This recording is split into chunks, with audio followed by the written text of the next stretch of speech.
What's going on, guys? It's your average consumer, and this is my favorite MacBook Pro setup, which I basically outfitted with a bunch of my personal favorite tech.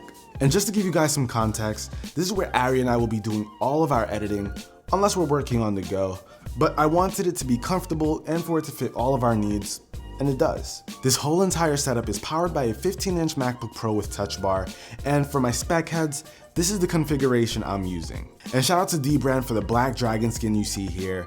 It's easily the best skin I've ever used, and if you're interested in picking up one for your device, I'll be sure to have it linked below. And the best part about this setup is that it all comes to life when I plug in just 2 cables for the LG Ultrafine 5K monitors. And I'm sure some of you guys have seen these monitors before, but they felt like an obvious choice since they work so seamlessly with the MacBook Pro, especially since we use Final Cut Pro. Before I got these monitors, I edited on my laptop and that was fine, but a little limiting since the preview and timeline were all on the same screen. But with this, I get to use an entire screen for the video preview and can then work on my editing timeline on the second screen. And with all that extra screen real estate, we're finding it a lot easier to edit our videos, especially considering we're now able to use a bit more tools without them taking up the entire screen. Now these monitors are great not only because of the 5K resolution, but they've got amazing screen quality, they've got some pretty decent built-in speakers, an adjustable bass, and they have a built-in USB hub right in the back.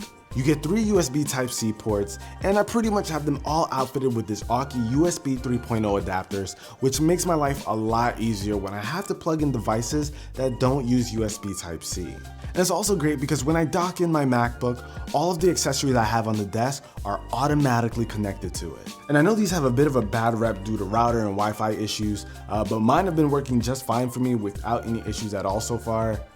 Knock on wood. And if I ever feel like switching it up, I can go for a 3-monitor setup with the MacBook Pro in the middle. Sometimes I really like this setup because I get access to the Touch Bar, which has some really nice tools for editing on Final Cut Pro.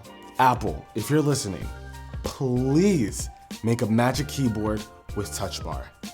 That would be amazing. Now, even though the monitors have built-in speakers, my personal favorite low-profile desktop speakers are the Bose Companion 5s. And I've shown you guys these before, but they produce great, powerful sound without needing to be large and bulky. They're even angled nicely to get the sound directly to the person using them. And you can also control the volume and mute right from this dial, which also houses a 3.5mm jack in case you want to use headphones. And the dial also has an aux port in case you want to plug in something like a phone and start jamming out with some music there.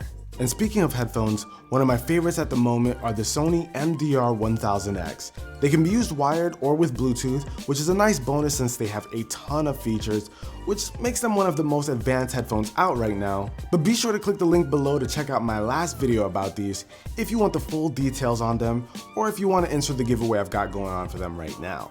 But they're resting on this headphone hanger by Sennheiser, and with this, my headphones are right at my side and super accessible. Now in terms of peripherals, I got a couple of my favorites, but let's start off with the mouse. This is a tried and true mouse and a definite favorite for a lot of YouTubers I know, the Logitech G602. This is clutch for gaming or even editing with its 11 programmable buttons, which really helps my editing process since I get quick access to things like cutting, deleting, and all the other basic editing functions. It's also extremely comfortable, wireless, and has smooth enough tracking to use without a mouse pad. This is definitely my favorite mouse of all time. Now as for the keyboard, we're rocking some more Logitech with the K811. This keyboard fits the theme well, but it's also great because it's specifically made for macOS, but they have a Windows version as well, which I'll link down below along with everything else mentioned in this video. I also love how comfortable it is to use. It's got cool features like being able to switch between 3 different devices with the push of a button, but in all honesty, I just love how comfortable it is to type on this. Backlit keys are nice, and it looks great with Apple products. Now even though we've got a keyboard and mouse, I've got this magic Trackpad 2 here, which helps with scrubbing through my timeline when I'm editing, so it's a must-have for me. But now let's talk a bit about storage. Unfortunately, neither the MacBook nor the monitors have an SD card slot, so I have this card reader from Sony that reads both SD cards and XQD cards that I use for my FS7, and it's mounted up here with a little 3M tape so that it stays secure, and this is nice because it's clean and I don't have any dongles hanging off my MacBook.